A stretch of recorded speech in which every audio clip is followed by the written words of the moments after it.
വന്നിരിക്കുന്ന ആദ്യത്തെ അംഗങ്ങളായിട്ട് വന്നിരിക്കുന്ന എല്ലാവർക്കും അഭിനന്ദനങ്ങൾ. വായനയെക്കുറിച്ച് പറയുമ്പോൾ ഞാനധികമൊന്നും പറയുന്നില്ല. എൻ്റെ ഓർമ്മകൾ വായനയെക്കുറിച്ച് പറയുമ്പോൾ ഞാൻ ഹൈസ്കൂളിൽ പഠിക്കുന്ന കാലത്താണ് അവിടെ ഒരു ലൈബ്രറിയിൽ പഞ്ചായത്ത് ലൈബ്രറിയിൽ പോയി മെമ്പർഷിപ്പ് എടുക്കുന്നതും ആദ്യമായിട്ട് വായിക്കുന്നത് നമ്മൾ ഈ പൈങ്കിളി എന്ന് പറയുന്ന നമ്മുടെ മുട്ടത്ത് വർക്കിയുടെ ഒരു അക്ഷയപാത്രം എന്ന് പറഞ്ഞ ഇത്ര വലുപ്പമുള്ള ഒരു പുസ്തകമാണ്. അപ്പം കണ്ടുപോയിട്ടും മെഴുതിരി വെട്ടത്തിലും വെട്ടിൻ്റെ വെട്ടത്തിലും ഒക്കെ ഇരുന്ന് വായിച്ച് തീർക്കാനുള്ള ഒരു ത്വര. അത് പിന്നീട് അല്പം കൂടി ഇതായപ്പോഴത്തേക്ക് നമ്മൾ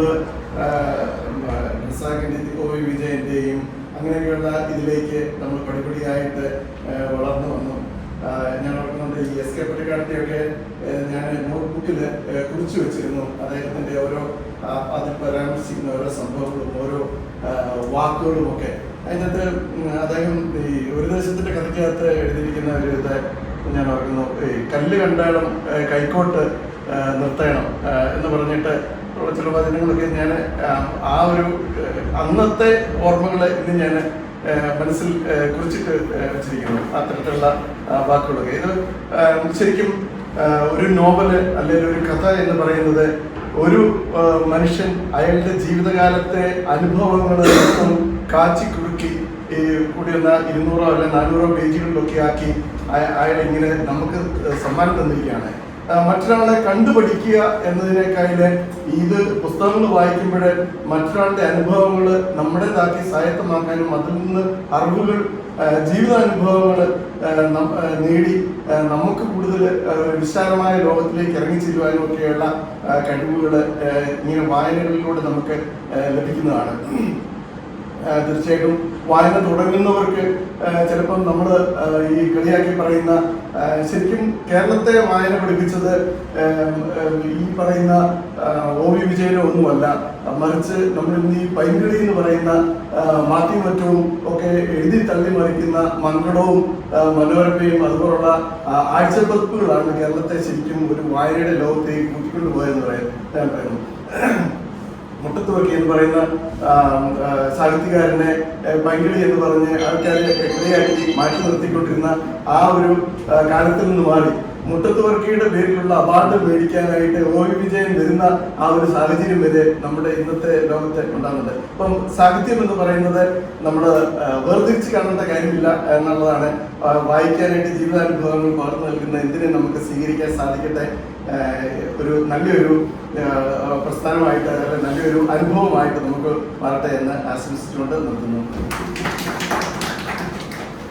നമ്മുടെ SMC ജനറൽ സെക്രട്ടറി സാർ, പിന്നെ നമ്മുടെ ഈ പ്രസ്ഥാനത്തിൻ്റെ ഒരു സംസാര വിഷയമായിരുന്ന വന്ന സാറ്, ബഹുമാനപ്പെട്ട ഹെഡ് മാസ്റ്റേഴ്സ്, സ്നേഹമുള്ള കമ്മിറ്റി മെമ്പേഴ്സ്, ഇന്ന് ഈ പരിപാടിയിലേക്ക് കടന്നു നിൽക്കുന്ന SMC ആയിട്ടുള്ള നമ്മുടെ ടീച്ചേഴ്സ്. ആക്ച്വലി വായനക്കൂട്ടം എന്നൊരു കൂട്ടായ്മ എനിക്ക് തോന്നുന്നു സംഘടനയുടെ ആദ്യത്തെ ഒരു സംരംഭമാണ്. ഈ ഒരു സംരംഭത്തിന് ഇപ്പം ബോസാർ പറഞ്ഞത് തുടക്കം കുറിച്ചിരിക്കുന്നത് അബ്ബാസി ഏരിയയിൽ നിന്നാണ്. ഇത് എല്ലാ ഏരിയയിലും ഇതുപോലെ വന്നിട്ട് നമുക്ക് ഇതിൻ്റെ സൗഹൃദ കൂട്ടായ്മയായിട്ട് ഇതിനെ വളർത്തണം. അതാണ് നമ്മുടെ ഒരു അജണ്ട. അതായത് നമുക്ക് ഒരു ഈ നിങ്ങൾ കൊണ്ടുവരുന്ന ബുക്കുകൾ പഴയ നമ്മളൊരു സ്റ്റോറെ അല്ലെങ്കിൽ ഒരു ലൈബ്രറി ഒക്കെ പ്ലാൻ ചെയ്തു. നമ്മുടെ ഇന്നത്തെ ഒരു കണ്ടീഷനകത്ത് ലൈബ്രറി പ്ലാൻ ചെയ്ത് കൊണ്ടുപോകാൻ നമുക്ക് സാധ്യതയില്ല. അതുപോലെ തന്നെ നമുക്ക് തന്നെ പോളിനിയും ഫ്യൂച്ചറിൽ കിട്ടുമെന്ന് നമുക്കൊരു ധാരണയില്ല.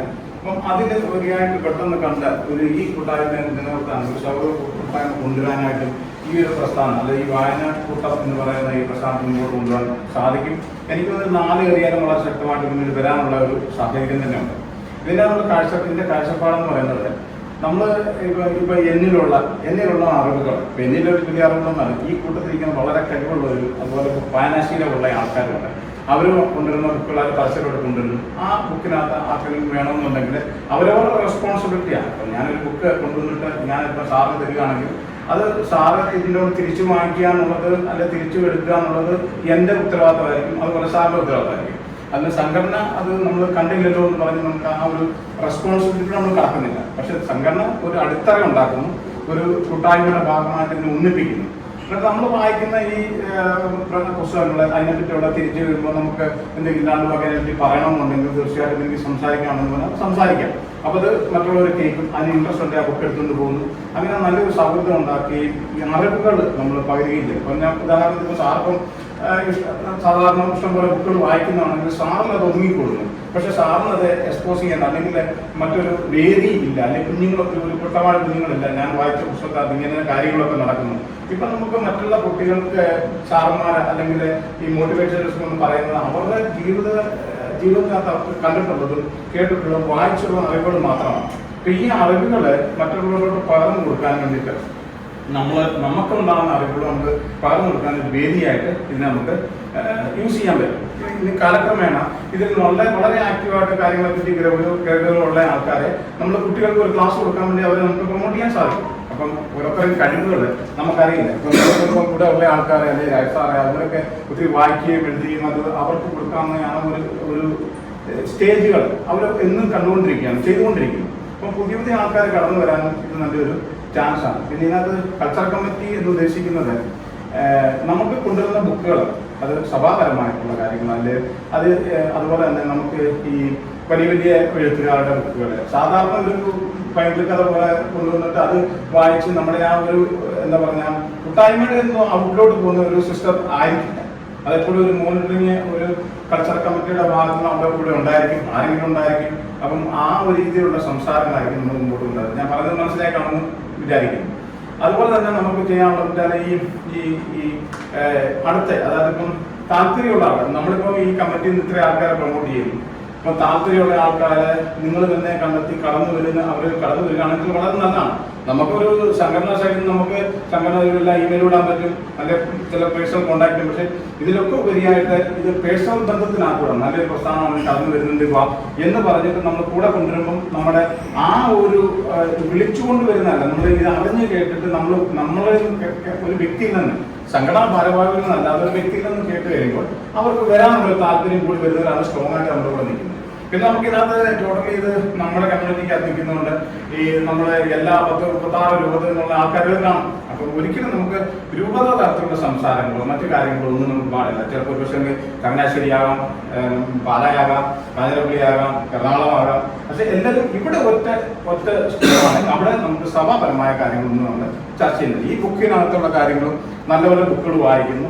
ആ ഒരു കൺസെപ്റ്റാണ് ഇത്. നമുക്ക് വീക്കിലി നമ്മളെ എന്നും ഇവിടെ ഉണ്ടായിരിക്കും. പക്ഷെ മന്ത്ലി എൻ്റെ ഒരു ആഗ്രഹം മന്ത്ലി ഒരു കൂട്ടായ്മ പോലെ, അതായത് നമുക്ക് ആ ഒരു കോമൺ ഡിസ്കഷൻ പോലെ. ഇപ്പം അടുത്ത ആഴ്ച നിങ്ങൾ ഒരു 5 പേരെ വന്നിട്ടുണ്ടെങ്കിലും ഈ 5 പേര് നമ്മൾ സംസാരിക്കാം, 5 പേര് വായിച്ച ബുക്കുകളെ പറ്റി ഡിസ്കസ് ചെയ്യാം, അത് നല്ല ബുക്കാണെങ്കിൽ എക്സ്പ്ലെയിൻ ചെയ്യാം. അങ്ങനെ ഒരു സൗഹൃദ ഫലം അത് ഇത് 4 ഏരിയയിൽ ഒന്നിച്ച് വലിയൊരു കൂട്ടായ്മയായിട്ട് ഇന്നത്തെ ഒരു സാഹചര്യം അത് ആക്കി മാറ്റാൻ ശ്രമിക്കുന്നതിന്റെ ഭാഗമാണ്. എൻ്റെ ശരിക്കും പറഞ്ഞാൽ നമ്മൾ ഡേവിഡ് സാറാണ് എൻ്റെ ഒരു വായനാ കൂട്ടം എന്ന് പറഞ്ഞൊരു പ്രസ്ഥാന കമ്മിറ്റി കൊണ്ടുവരുന്നത്. പക്ഷേ അന്ന് കൾച്ചറൽ കമ്മിറ്റി അതിൻ്റെ ഉത്തരവാദിത്വം ഏറ്റെടുക്കുന്നവർക്കും പിന്നെ ഇദ്ദേഹമൊക്കെ ആണെന്ന് പറഞ്ഞത്.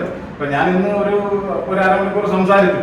കാര്യം ഉദ്ദേശിക്കുന്ന നമുക്ക് മനസ്സിലാകും വായനാക്കൂട്ടം കൊണ്ട് ഉദ്ദേശിക്കുന്ന എന്നാ എന്നുള്ളത്. അപ്പം അതിന്റെ മുൻപന്തിയിൽ നിന്ന് ഈ ഒരു പ്രസ്ഥാനത്തെ ഇങ്ങനെ ആക്കി കൊണ്ടുവരാൻ തുടക്കം കുറിച്ചതിന്റെ തല വർക്ക് ചെയ്യുന്നത് അദ്ദേഹത്തിനാണ്. അദ്ദേഹത്തിന് വേറെ തല കൊടുത്താണെന്ന് അദ്ദേഹം പറഞ്ഞു. അതിന്റെ ആയിക്കോട്ടെ, അദ്ദേഹം അതിനെ പറ്റി എക്സ്പ്ലെയിൻ ചെയ്യും. നമ്മുടെ ഈ പ്രസ്ഥാനം വളരെ ഭംഗിയായിട്ട് മുമ്പോട്ട് പോകണം എന്ന് ആശംസിക്കുന്നു. നിങ്ങളെല്ലാം സഹകരണമാണെന്ന് പ്രത്യേകം ഉറപ്പിച്ചുകൊണ്ട് നന്ദി. ഇന്ന് കൂട്ടായ്മ അല്ലെങ്കിൽ വായനക്കൂട്ടം എന്ന് പറയുന്ന ഒരു കുഞ്ഞ് ജനിക്കുന്നുണ്ടെങ്കിൽ അതിൻ്റെ ബീജം ഉൽപ്പാദിപ്പിക്കപ്പെടുന്നത് നമ്മുടെ ഡേവിഡ് സാറിൽ നിന്ന്. അപ്പോൾ അതിനെ പറ്റിയുള്ള ചിന്ത ആദ്യം തുടങ്ങിയ ഡേവിഡ് സാറാണ്. അപ്പോൾ ഡേവിഡ് സാറാണ് ഇതിനെപ്പറ്റി ആധികാരികമായിട്ട് ആദ്യം ഇതിനെ പറയാനായിട്ട് തോന്നുന്നത്. അപ്പോൾ സാറിന്റെ ഏറ്റവും സ്നേഹത്തോടെ ഇതിന്റെ എല്ലാ വിശദീകരണങ്ങളും നമുക്ക് ഡൗട്ട്സ് ഉണ്ടെങ്കിൽ ക്ലിയർ ചെയ്യാം. എങ്ങനെ ഇതിനെ മുന്നോട്ട് കൊണ്ടുപോകണമെന്ന് നോക്കാം. ഡേവിഡ് സാറിന്റെ ഏറ്റവും സ്നേഹത്തോടെ വിശദീകരിക്കും.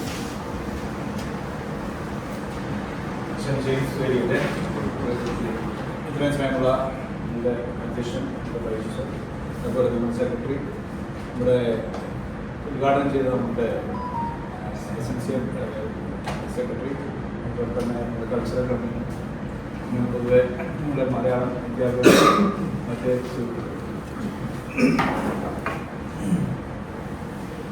ഇത് ഫോം ചെയ്യുന്നതിന് ചെറിയൊരു ഗൈഡ് ലൈൻസ് നമ്മൾ ഉണ്ടാക്കിയിട്ടുണ്ട്. നമ്മുടെ കൾച്ചറൽ കമ്മ്യൂണിറ്റി സാർ നമ്മൾ എക്സ്പ്ലെയിൻ ചെയ്തു. അതിൽ 1-2 പോയിന്റ്സ് കൂടി ഞാൻ ആഡ് ചെയ്യാം. അത് കൂടാതെ നമുക്ക് കൂടുതൽ എന്തെങ്കിലും ചേഞ്ചസ് വരുത്തണമെങ്കിൽ നമുക്ക് ഡിസ്കസ് ചെയ്തിട്ട് ചേഞ്ചസ് വരും. ഇപ്പോൾ ഇത് ഏരിയ കൾച്ചറൽ കമ്മിറ്റിയുടെ അണ്ടറിലാണ് ഇത് ഫംഗ്ഷൻ ചെയ്യുന്നത്. പിന്നെ ഇതുപോലെ നമുക്കൊന്ന് കൂടാനുള്ള ഒരു വേദിയാണ്.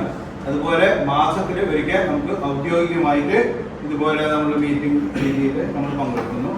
ആഴ്ചകളിൽ നമ്മൾ ഇതുപോലെ ഒരു ഫോർമൽ രീതിയിലായിരിക്കില്ല, നമ്മൾ കുറച്ച് പേര് വരുന്നു, ആരെങ്കിലുമൊക്കെ ഡിസ്കസ് ചെയ്യാനായിട്ട് നമ്മൾ പോയിന്റ് ഔട്ട് ചെയ്യും. ഇന്ന് നമുക്ക് 3 പേരാണ് പേര് തന്നിട്ടുള്ളത് ഇതിനു വേണ്ടിയിട്ട് ഒരു ബുക്ക് റിവ്യൂ പ്രസന്റ് ചെയ്യാനായിട്ട്. ഒന്ന് നമ്മളുടെ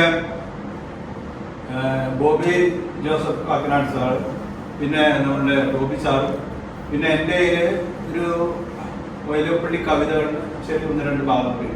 ഇത് എത്ര സമയം അനുസരിച്ച് നമുക്ക് കണ്ടിന്യൂ ചെയ്യാം. അപ്പോൾ സമയം അനുവദിക്കുകയാണെങ്കിൽ ഈ 3 പേരുടെ ചർച്ച നമുക്ക് എടുക്കാം.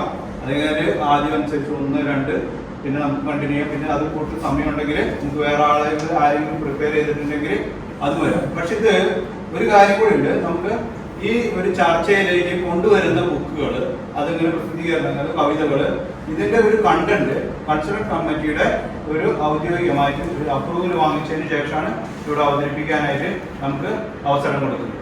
നേരത്തെ തന്നെ അതിന്റെ ഒരു കണ്ടന്റും അതിന്റെ റിലേറ്റഡ് ജനറൽ ആയിട്ടുള്ള ഇൻഫർമേഷൻ നമ്മുടെ കൾച്ചറൽ കമ്മിറ്റിക്ക് കൊടുത്തതിന് ശേഷമായിരിക്കും ഇവിടെ അവതരിപ്പിക്കാൻ അത് അപ്രൂവൽ കൊടുക്കുകയുള്ളൂ.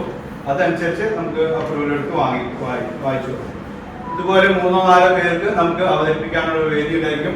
ഒരാൾ അവതരിപ്പിച്ചു കഴിഞ്ഞാൽ നമുക്ക് അതുമായി ചെറിയൊരു ചർച്ച നടത്താം, പിന്നെ വല്ല സംവാദങ്ങളോ ചെറിയ രീതിയിലൊക്കെ നടത്താം. അപ്പൊ അത് കഴിഞ്ഞിട്ട് പിന്നെ അത് അടുത്ത ആൾക്ക് ആ രീതിയിൽ നമുക്കിത് കണ്ടിന്യൂ ചെയ്തു പോകും.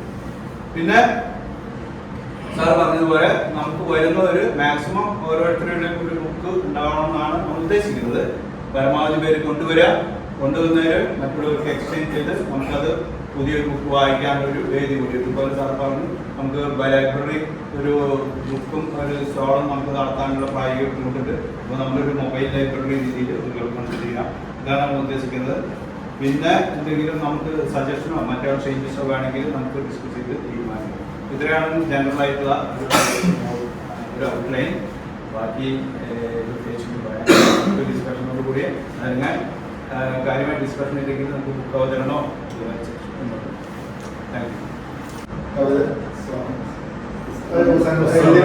എഴുതിയിട്ടുണ്ട്. അങ്ങനെ വിശിഷ്ട വ്യക്തികളാണ് നമുക്കുള്ളത്.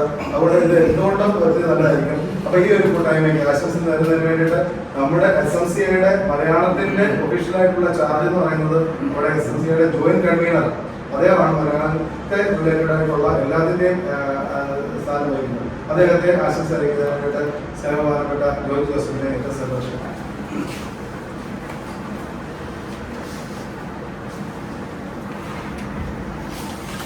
വേദിയിലും സദസ്സിലുള്ള എല്ലാ പ്രിയപ്പെട്ടവർക്കും അത് തന്നെയാണ് നമസ്കാരം. വായനക്കൂട്ടം വലിയ സ്നേഹം കൂട്ടായ്മയ്ക്ക് ആശയം കൊണ്ടുവന്ന അതിന് പിന്നിൽ പ്രവർത്തിച്ച ഡേവിഡ് സാറിനെയും അതുപോലുള്ള ഡേവിഡ് സാറുമായിട്ട് ബന്ധപ്പെട്ട് ഇതിന് മുൻകൈ എടുത്ത എല്ലാവരെയും അതിന് തന്നെ അഭിനന്ദിക്കുകയാണ്. നമുക്കറിയാം, നമ്മുടെയൊക്കെ ചെറുപ്പത്തിൽ നമ്മൾ രാവിലെ എഴുന്നേറ്റ് ആദ്യം പത്രങ്ങൾ വായിക്കും. അതിനുശേഷം നമ്മൾ പ്രഭാതകർമ്മങ്ങൾ പോലും ചെയ്യാറുണ്ട്. ആ ശീലമൊക്കെ പോയിട്ട് ഇപ്പോൾ നമ്മുടെ ഡിജിറ്റൽ യുഗത്തിലേക്ക് മാറി. നമ്മളിപ്പോൾ ആദ്യം നമ്മൾ ഫേസ്ബുക്ക് വാട്സപ്പിലൊക്കെയാണ് ഇപ്പോൾ നോക്കുന്നത്. നമുക്ക് ആ വായന നമ്മളിൽ നിന്നും അകന്നു മേടിക്കാം. നമ്മൾ കൂടുതൽ കേൾക്കാനും കാണുവാനാണ് നമുക്ക് എല്ലാവർക്കും താല്പര്യം. വീണ്ടും നമ്മൾ ആ പഴയ കാലത്തിലേക്ക് തിരിച്ചു കൊണ്ടുവരാൻ ഈ വായനക്കൂട്ടം എന്ന ഈ കൂട്ടായ്മയ്ക്ക് സാധിക്കട്ടെ. തുടർന്ന് നമ്മുടെ കൾച്ചർ കമ്പനി എന്ന് പറഞ്ഞ പോലെ ബാസിയ ഏരിയയിൽ മാത്രമല്ല SMCA കുവൈറ്റിൽ മൊത്തം ഈ ഒരു കൂട്ടായ്മ വളർന്ന് പന്തലിച്ച് ഇതിന് ധാരാളം അംഗങ്ങളാകുകയും ഇതൊരു ശക്തിയുള്ള ഒരു കൂട്ടായ്മയായിട്ട് മുന്നോട്ട് പോകാൻ ദൈവം അനുഗ്രഹിക്കട്ടെ. ഇതിന്റെ എല്ലാ പ്രവർത്തനങ്ങൾക്കും അബ്ബാസിയ ഏരിയ മലയാളം ഇതിന്റെ ഉത്തരവാദിത്തമുള്ള ഒരാളെന്ന നിലയ്ക്ക് അതിന്റെ ആശംസകളും വിജയാശംസകളും നൽകുന്നു. Thank you. ബോബി തോമസ് സാറാണ് എന്നോട് ചോദിച്ചത് ആദ്യമായിട്ട് എങ്ങനെ ചെയ്യണമെന്ന്. ഞാനതിന് ഗൈഡ് ലൈൻസ് എഴുതി കൊടുത്തിട്ടുണ്ടായിരുന്നു. അത് എങ്ങനെ നമുക്ക് ഓർഗനൈസ് ചെയ്യാം, എങ്ങനെ ഇത് നടക്കാം, മുന്നോട്ട് കൊണ്ടുപോകാം. സാറ് മറുപടി പറഞ്ഞ് അതിൻ്റെ ഡീറ്റെയിൽസ് അങ്ങനെ കൂടുതൽ പങ്കാളിത്തം കൊണ്ടുവരാൻ വേണ്ടിയിട്ടാണ് ശ്രമിക്കേണ്ടത്. സാറിന് അതിനുള്ള ഇൻട്രസ്റ്റ് എന്നൊക്കെ എക്സ്പ്ലെയിൻ ചെയ്യാം. ഇങ്ങനെ പോയാൽ നമുക്കത് സക്സസ്ഫുൾ ആയിട്ട് മുന്നോട്ട് ഇപ്പോൾ പറഞ്ഞത് സാറിന് മനസ്സിലായല്ലോ കാര്യങ്ങൾ. അപ്പം അതിൽ എന്തെങ്കിലും ചേഞ്ചസ് വരുത്തി മുന്നോട്ട് പോകാനുണ്ടെങ്കിൽ അതിനെ പറയണമെങ്കിൽ അതനുസരിച്ച് നിലനിൽക്ക് പോവാം. ഇങ്ങനെ ആദ്യമായിട്ടുള്ളൊരു പരിപാടികളാണ് ഉണ്ടാകുന്നത്. അതടുത്ത് ചർച്ചയിലാണെങ്കിലും സാർ പ്രിപ്പയർ ആയിട്ട് പറഞ്ഞാലും മതി.